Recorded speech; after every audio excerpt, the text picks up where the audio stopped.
Welcome to Crossplay Compatible. I'm your host, Karrington, and I'm here with Roger. Roger, what's up? Hello, folks. How are you? I am fantastic. I'm tired. I had a long day at work, but I am here. How about yourself? Same, yeah. Long day, but hey, you know what? I'm excited to do this show. Me too. Apologies for everyone out there that's listening. We actually had episode 1 recorded, but it is my fault. I will take responsibility for my audio getting corrupted. But here we are, the official episode 1. This is officially episode number 1 now, yes. Yes. It's about dang time, right? Yeah, so we should actually, because they didn't listen to episode 1, because it never really aired, so we should really go through, like, what the premise of this show is. Sure. So once again, I'm Karrington. For those who don't know me, I'm from Real Dudes Podcast. And for those who don't know, Roger, why don't you introduce yourself real quick from your podcast? Yeah, I'm Roger. I'm from the Gamerheadspodcast. And this is kind of a crossover show of those two shows. And we're just really going to go over video games in general, of course, because we love gaming just like you guys out there.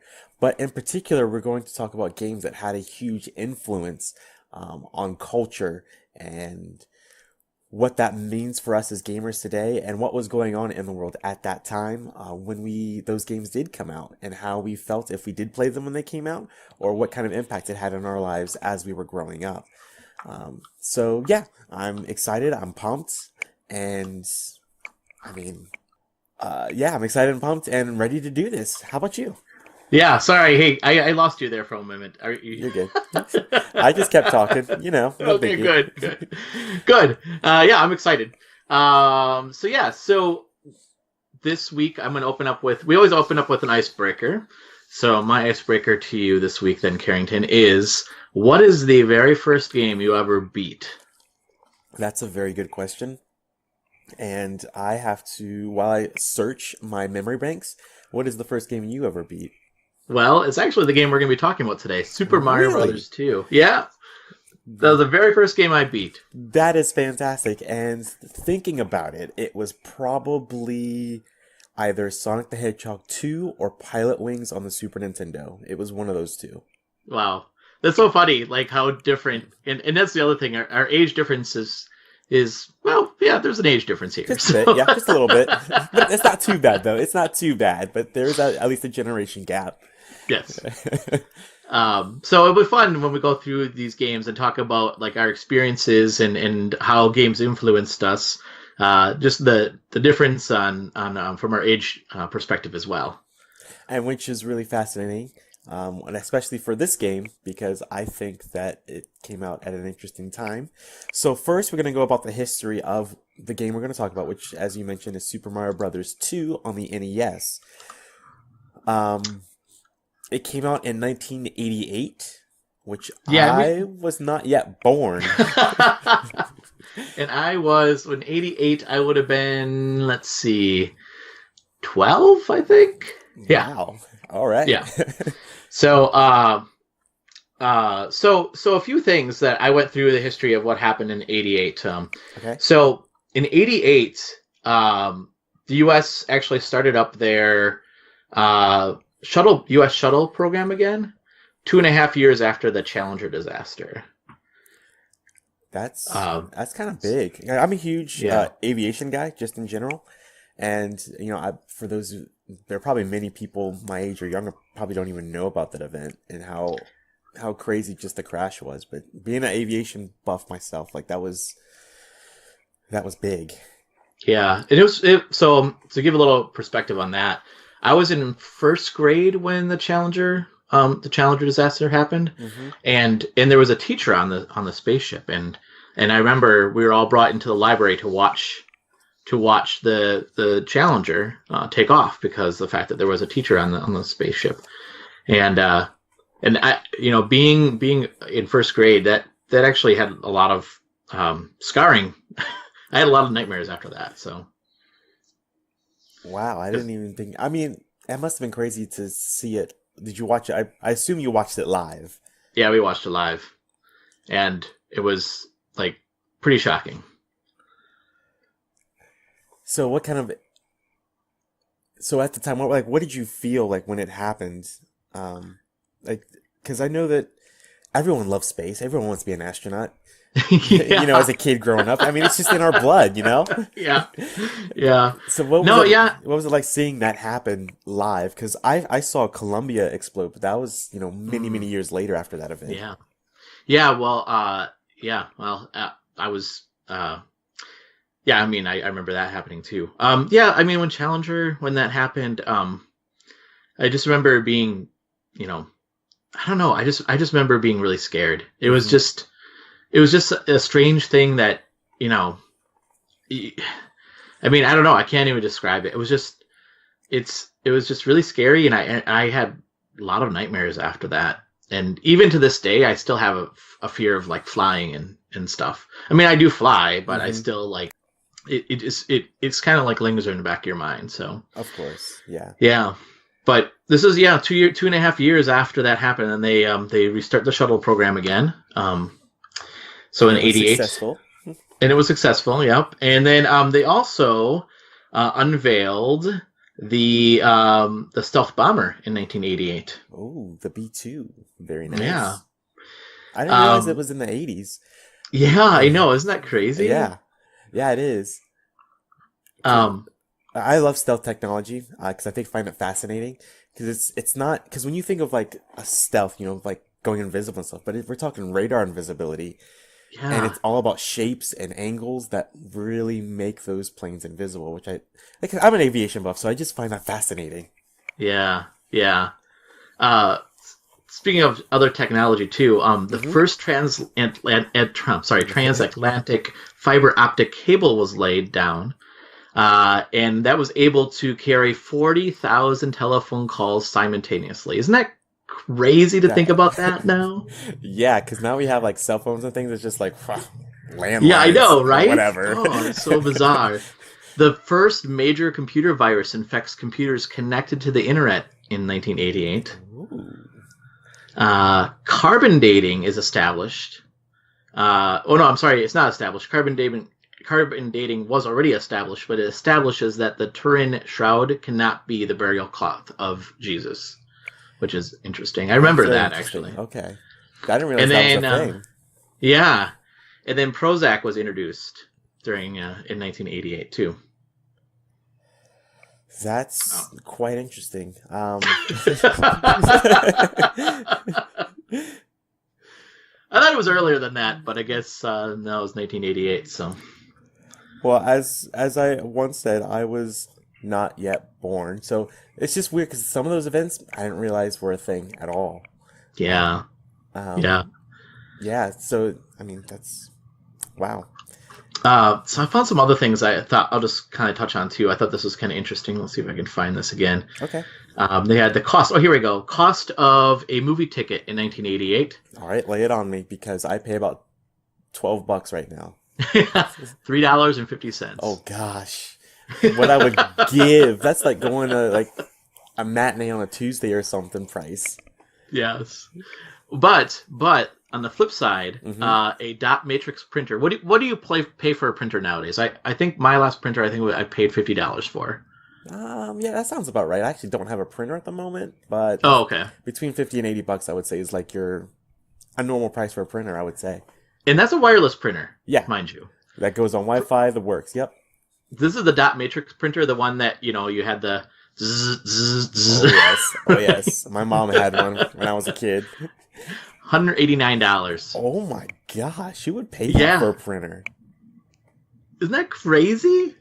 Yeah, like, I mean, technology has come so far, but you would like, gosh, that's insane. Yeah. I definitely wouldn't be able to. I wouldn't buy one today. A Logitech mouse was $90 back then.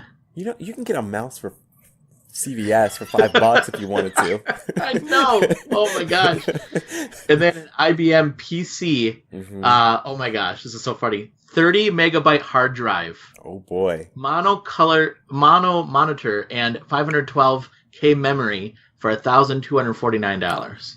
You know what you could do with that money right now? That's a gaming PC. That's a legit high-end gaming PC. I know, right? Oh my gosh. That is crazy because you can build... If you were to build something equivalent today, I mean, that's probably what, $300 if that. Yeah, isn't that crazy? I technology was expensive back then. Yeah, yeah, I know. I know. It's funny to see that. And then they also had like a Ford Taurus, which is new Ford Taurus was $9,900. 9,000. Oh man, almost 10,000. Yeah. But that's actually, back in '88, that would have been actually quite a bit of money. fair enough. I mean, today you go look at a car and it's $9,000. What's wrong with that thing? Yeah, right. Exactly. My second car. I'm sorry. I mean, it was your average price. It was brand new, and that was 23,000. Somewhere in that area. I mean, that's normal now. Yeah. And then I'll just name some movies that came out in 1988. Okay. Rain Man came out in 1988. That's a good movie. Yeah. Who Framed Roger Rabbit? Ooh, classic. Beetlejuice. I didn't realize that was the 80s. I thought that was 90s, but all right. Yeah. And then Big. The movie Big came out in 1988. Oh my gosh, I love Big so much. Yeah. Oh man. Tom Hanks was fantastic in that movie. He was. Yeah, that was a great movie. So yeah, those are the big things that happened in the year of 1988. As far as gaming is concerned, are you ready for this? Now, I'm going to go in chronological order. Okay. So we had Contra come out on the NES. Still one of the harder games out there, but still, it's top notch. People still talk about. It's one of those games people still talk about today, which I think is a testament to how difficult and memorable it is. Yeah. Next, we have Metal Gear on the NES was released. Yeah, speaking of another hard game. Right? And I think the interesting thing is about Metal Gear, I think not very many people know that the first one was on a Nintendo console. And we haven't had a Metal Gear on a Nintendo console since Twin Snakes on the GameCube. So, yeah, crazy, huh? Yeah. And I think it does need to make a return. Yeah. At some point. Yeah. Next, in my opinion, it's not a good game, but that's just my opinion. Okay. Zelda 2 came out. Oh, nope. That's a pretty common opinion, I'd say. Oh, is it? Okay. Yeah. I just don't understand Zelda 2. Like, how? Yeah, it's a bad game. Okay. It's a bad game. Okay. It just shouldn't have happened. Nope. I mean, I'll give them credit that they tried something different. Right. And it's interesting because, I mean, if we talk about, comparing it to Super Mario Brothers 2, which we will, I mean, how, they tried something different with both games. So. And it worked with one and not so much the other. Exactly.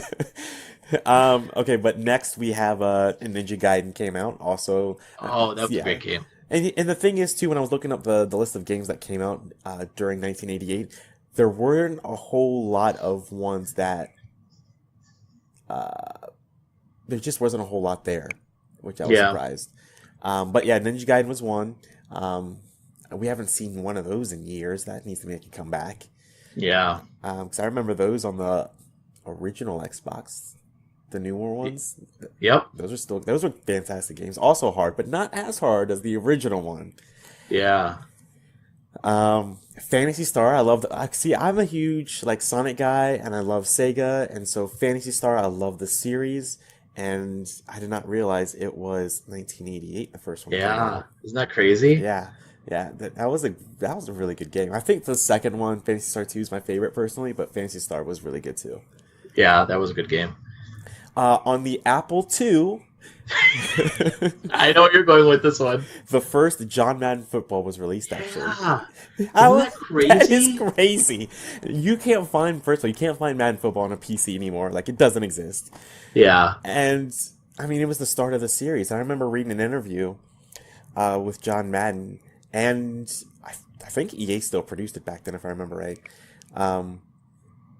John Madden would not have his name attached to it unless it was 11 versus 11, like a real football. Isn't that crazy? Yeah, and it was a technological feat that had happened. Yeah, I know. I remember hearing the same thing, that they're like, "You're kidding me."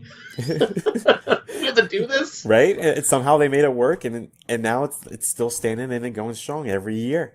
Yeah, yeah, it's crazy. Now, as far as like video game releases, that's all I had. But one interesting I found out, Activision was around this time, but they actually changed their name to Mediagenic at the time, so they changed their name.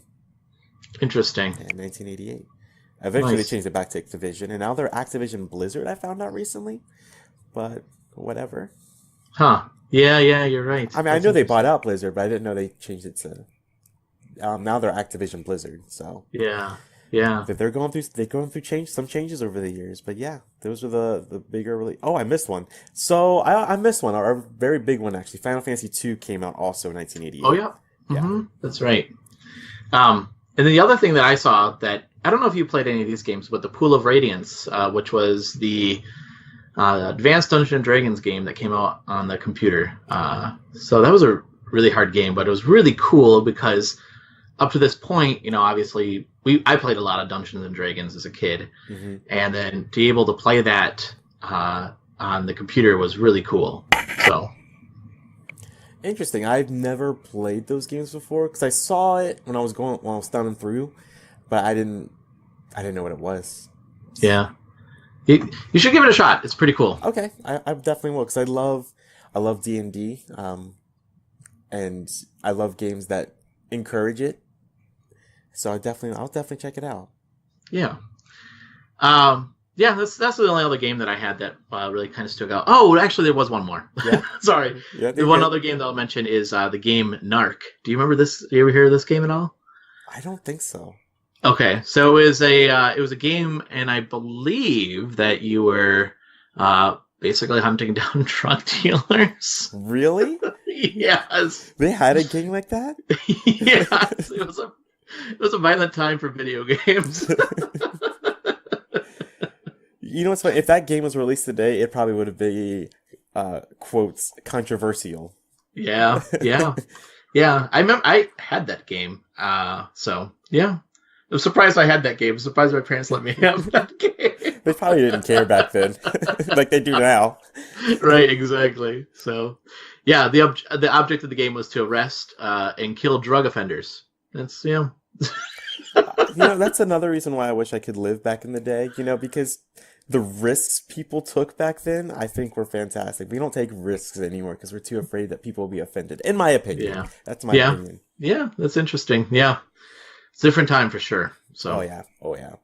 So I think next we can talk about the game of the hour, I guess.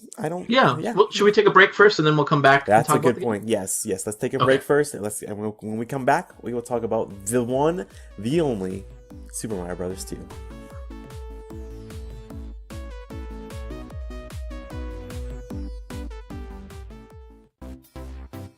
Hey everybody, if you like what you hear, you can hear more of our podcasts. You can listen to the Real Dudes podcast at realdudes.podbean.com, and you can listen to Gamerheads at gamerheadspodcast.podbean.com. Follow us there and get our latest episodes. Thanks everyone for listening.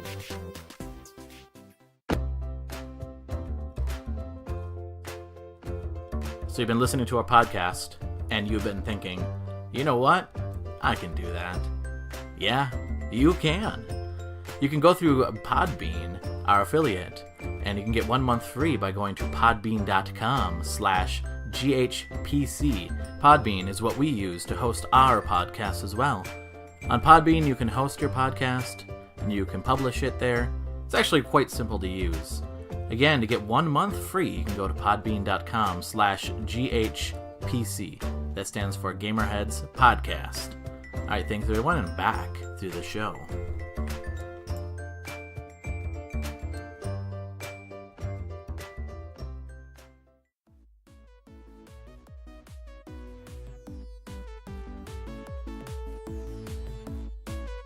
And we are back to Crossplay Compatible with Karrington and Roger.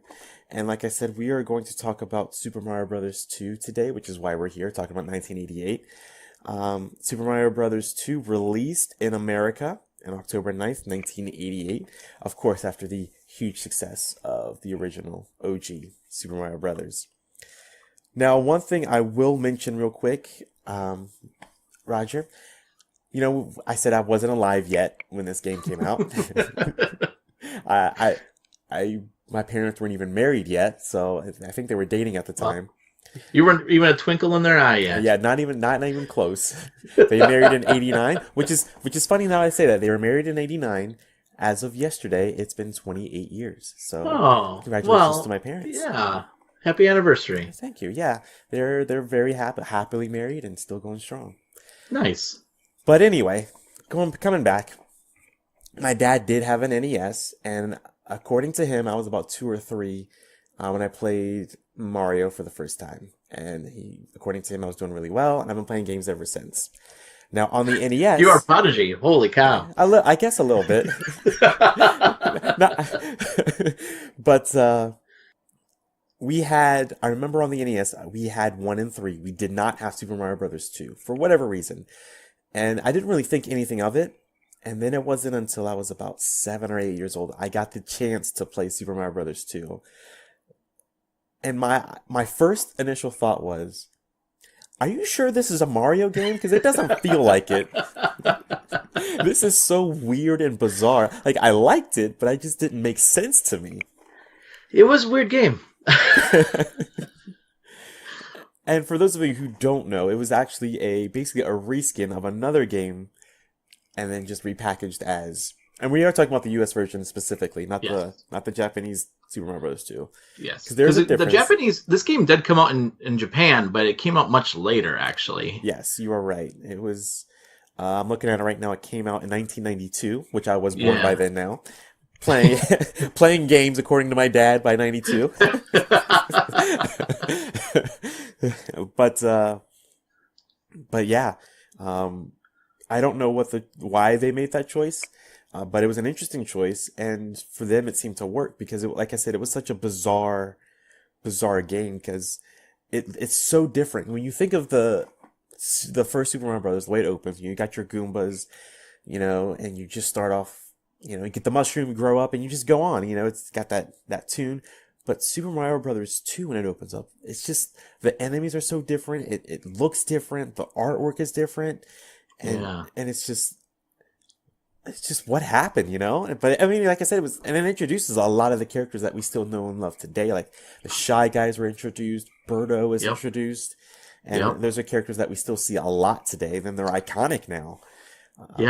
Well, and remember, so not only that, but then in this game too, you can have you play it as Toadstool, or Princess Toadstool, or Toad, Luigi, and Mario, and each one of them had different abilities, which is so different than what they had before. That's right. You're right. And I almost forgot about that because even if we're talking about like the original trilogy of Mario's, that's the only one where you can choose your character as far as that's concerned. And even then, 1 and 3, you can only choose Mario or Luigi. Yeah, and their abilities were pretty much the same, right? I don't remember their abilities being any different. Whereas in this one, I mean, Mario was kind of like the average, overall character, but Toad was a super strong one. Luigi could jump the highest, and Princess Toadstool could kind of do that float jump that she did. Mm-hmm. So, really interesting. Now, when we've heard from me and my experience when I first played it, what was your experience? Because did you have it when it first came out? I did. So, yeah, we got this game when it first came out, and I remember when I put it in, I was thinking, oh my god, these graphics are amazing. Compared to the other one, I was like, wow, these graphics are so good. And even looking at it now, I'm just looking at some screenshots from it now, I still think, wow, like, really, the definition of, like, the characters, just, they look so good compared to the first one. I do agree. There's a lot more detail. If you're just looking at the Mario sprite, there's a lot more detail there than the first Super Mario Brothers. Yeah. The other thing that was interesting with this game is that then they came out with the Super Mario Brothers Super Show, the cartoon, which I remember that show. You do? Yeah. I mean, I was like 4 or 5 when I watched it. So, and I remember my parents had gotten it for me on VHS. Mm-hmm. And I just vaguely remember it, thinking about it, but it wasn't like one of my favorite shows, but I do remember it. Oh, I love this. I love that show. Because it actually takes a lot from this game. The actual cartoon is based on Super Mario Brothers 2. So because you got the Shy Guys and you got except for Bowser, he was in that, but the rest of the characters were from Super Mario Brothers 2, which is kind of strange, actually. That is very strange. Because the main villain in this one was King Wart. Right. And we never hear from King Wart ever again. Because Mario beat him up, you know? Yeah, but it's weird. So, I think I mentioned this before, that this is the first game that I beat. And I remember beating King Wart, and then, spoiler alert, if you haven't beaten this game before, but it's all a dream. He wakes up. That's interesting, because the first one, there's really no context. You go beat up Bowser, no big deal. Yeah. This one's a dream, and the third one's a play, which was recently revealed to be true. That's so crazy. So it never happens. Yeah. So how does that make you feel? Like it was all a dream, the entire sequence? Like everything Mario did, or Luigi, or whoever, it never happened. Yeah, but you notice that it was only Mario that was dreaming. None of the other characters were dreaming. Yes, that is true. So even if you picked Princess, or if you picked Luigi or Toad, it was all Mario's dream that he had. So I have a question/theory for you. Maybe that's why King Wart doesn't appear. It was just a figment of Mario's imagination. Could be. Yeah, I think it makes sense. Yeah. Yeah, I mean, it certainly would. And then maybe he knew about things like Shy Guys and Birdo and things like that, which is why they've continued to make an appearance over the years. Yeah. That is weird, too, right? That these characters still show up. And Birdo was in this game, too, so... Because I remember I think Birdo's in one of the earlier levels, too, and I remember thinking, hey, that's where Birdo's from, because by the time I played... Gosh, maybe I was a little bit older. I remember Birdo is in a game. I think maybe it was Mario Golf. It's in one of the Mario sports games. Yep. And I didn't know where Birdo was from. Like, this is just weird. And then it was after that when I played Mario Brothers 2. I'm like, oh, this is where Birdo's from. Gotcha. Makes sense. Yeah. Yeah, that's interesting. And I feel like maybe it was just the cartoon, but I feel like Birdo had an attachment to, I don't know, I felt like a character, and I want to say Yoshi, but I could be wrong. I think you're right about that from what I remember. But, I mean, I vaguely remember, because, like I said, the show wasn't one of my favorites, so I have only seen so much of it. So at the time, I was probably watching, like, Sonic the Hedgehog cartoon, and I was probably watching Reboot at the time also, because that had gotten started around the same time. Sure. Yeah. I remember beating the game, and I was a little disappointed, though, because I was like, wait, what? That's it? It was a dream? I was so disappointed. That is disappointing. So, what do you think of, as far as I'll call it the trilogy, the Mario trilogy. Which one is your favorite of the three? Of the three? Super Mario Brothers 3, I would say, for sure. I likewise. And I think most people would say that, too. I think Mario 3 really sticks out as the, obviously the best Mario, but I also think that it had better level design. But I think it took a lot from Super Mario Brothers 2. If Super Mario Brothers 2 didn't exist, we wouldn't have 3. And the reason being because in 1, remember, you could only go to the right. You couldn't go back. There was no idea of different character selections, and I do feel like some of the ideas of be able to jump on a character and pick them up and throw them and use them as weapons too. I mean, you could do a little bit of that in the first Super Mario Brothers, but in the second one for sure that was definitely a thing that you could do.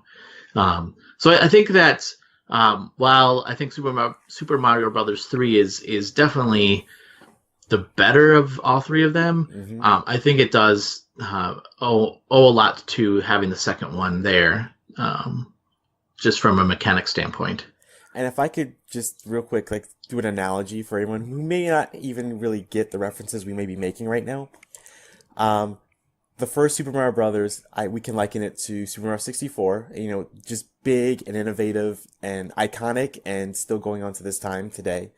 Where Super Mario Brothers 2, we can liken it to maybe Sunshine or Galaxy, where the 3D Mario formula was improved, but not yet perfected. Where Super Mario Odyssey could be likened to Super Mario 3, where I feel like it's that by that time, the 2D/3D Marios were just, the formulas for those games have been perfected.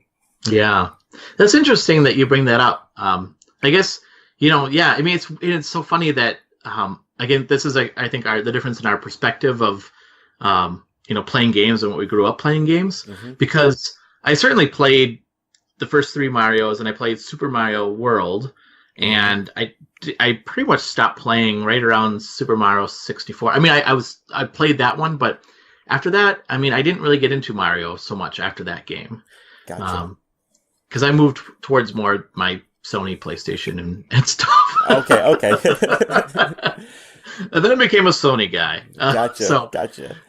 Not that I have a Wii and I certainly enjoy Mario, but it's those nostalgic games that I look back at. But I think, like, for you, I think it's interesting to hear you say that, like, nostalgia for you is the Super Mario 64 and that legacy and that path. For sure. I mean, even though Super Mario Brothers was probably the first game I played, period.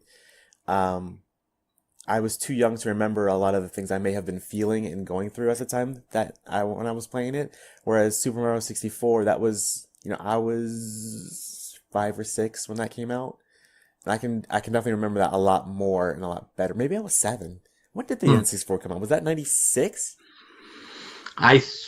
Oh boy, I think so. If it was 96, I would have been 6 at the time. And I definitely remember that a lot more. Because I thought it was cool. Like, oh my gosh, I've got this 3D space I can move around. Well, I remember being really amazed by Super Mario 64. I do remember that. Mm-hmm. But by that time, I mean, I was already out of high school, in college, and I was moving on to games like, ooh, GoldenEye. Hey, that's a great game. So Gotcha. See, yeah. I remember. I mean, GoldenEye, I was kind of sort of allowed to play sometimes because. Shout out to my parents for being strong and not just let me play whatever the heck I wanted to. Because GoldenEye was not allowed to play as much as I was other games.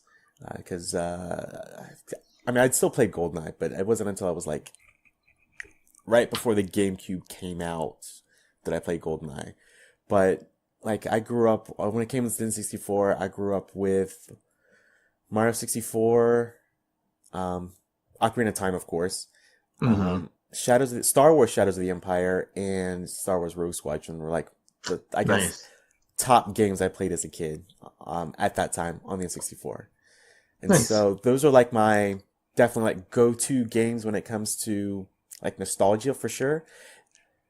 And I mean, I could go on another whole tangent about why those games mean so much to me and all that stuff, but Super Mario 64 is definitely just had a huge impact because I had never realized that games could push itself to that level.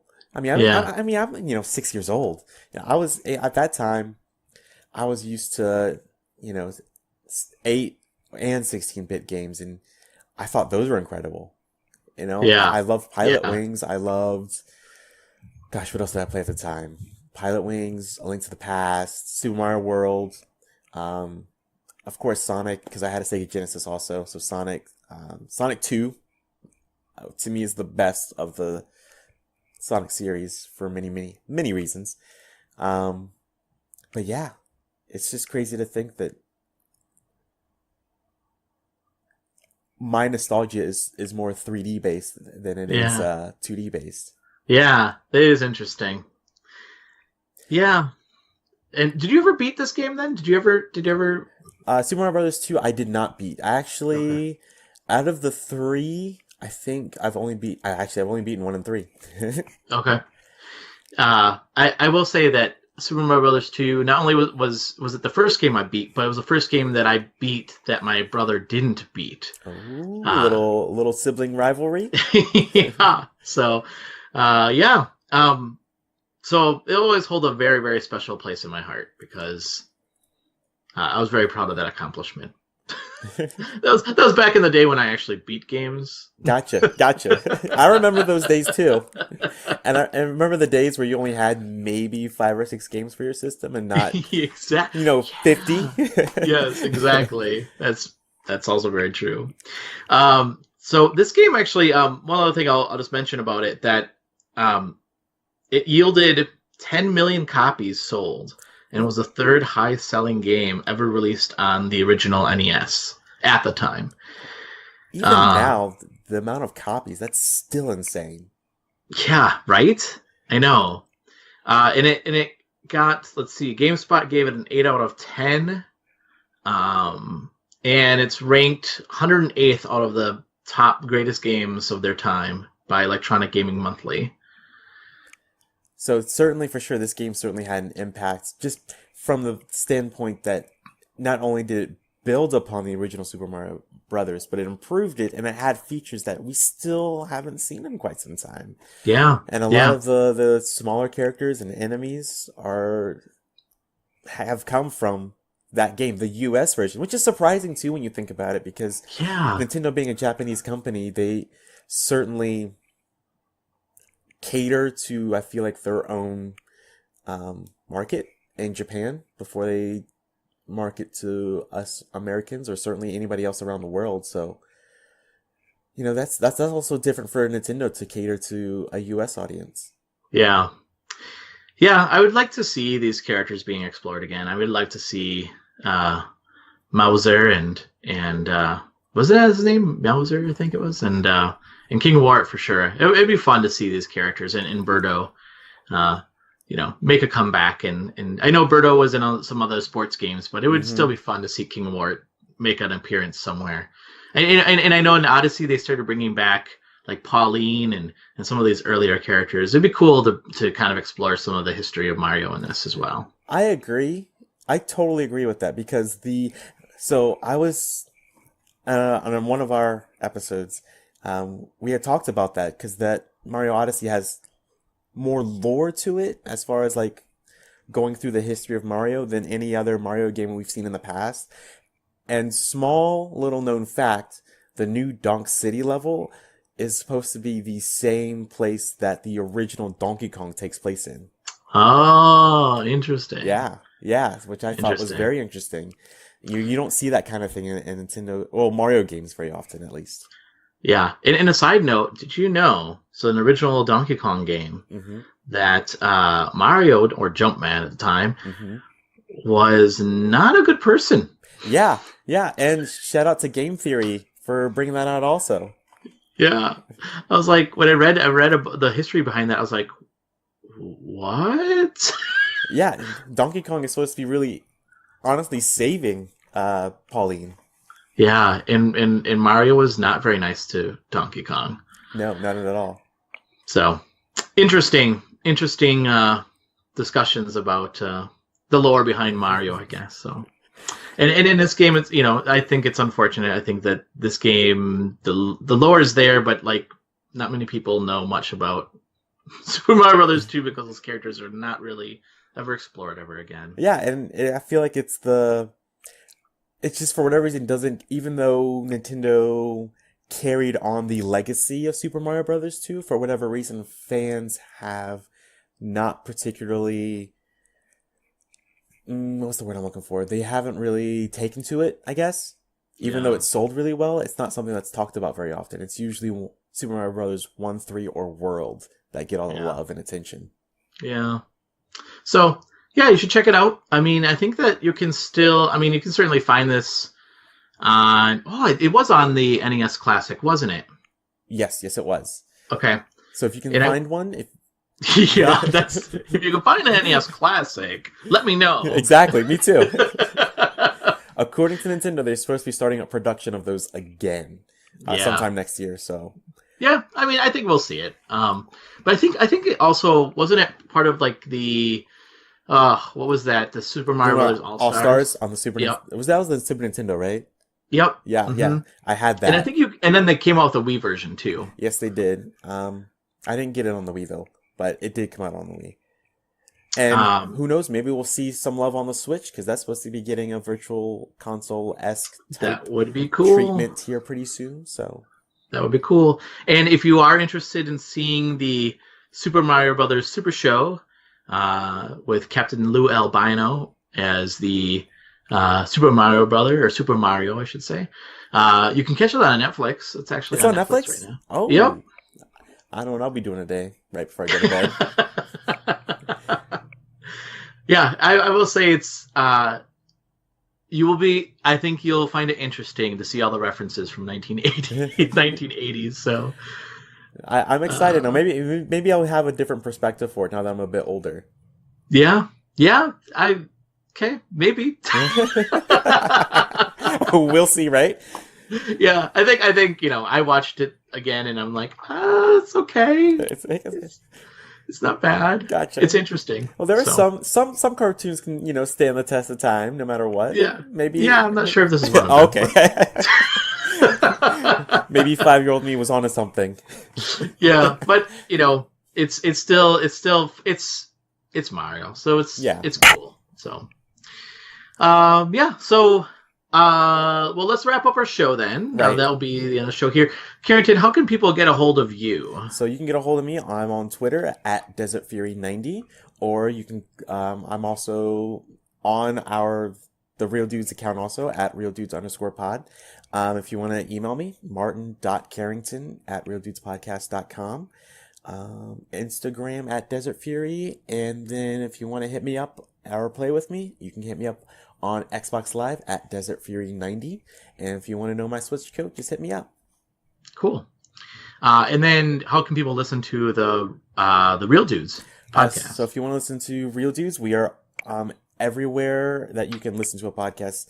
So iTunes, Google Play, Podbean. Huge shout out to Podbean for giving us so much love and attention. And they give you guys, Gamerheadspodcast, quite a bit of love and attention also. Yeah. We are also recently on Spotify, so if you want to listen to us on Spotify, we're up there as well. Nice. Cool. And you can get a hold... Oh, go ahead. I would say, and where can we find you, Roger, or listen to Gamerheads Podcast? Yeah, so you can get a hold of me. I run our Twitter account, so you can send us a tweet at Gamerheadspodcast. Let's see. You can email us at gamerheadspodcast@gmail.com. You can check us out on Facebook. It's just Gamerheads Podcast. And to listen to the Gamerheads, just like Karrington said, we are on a lot of different places: iTunes, Google Play, and Podbean as well. So our Podbean is Gamerheads Podcast at podbean.com. Yeah, that should be it then. All right, and this is crossplay compatible. I'm Karrington, and over there on the right corner is Roger. Hello. And you guys have a fantastic day and enjoy your drive, evening commute, whatever, while I listen to the show. Bye. Thanks, everybody. Bye-bye.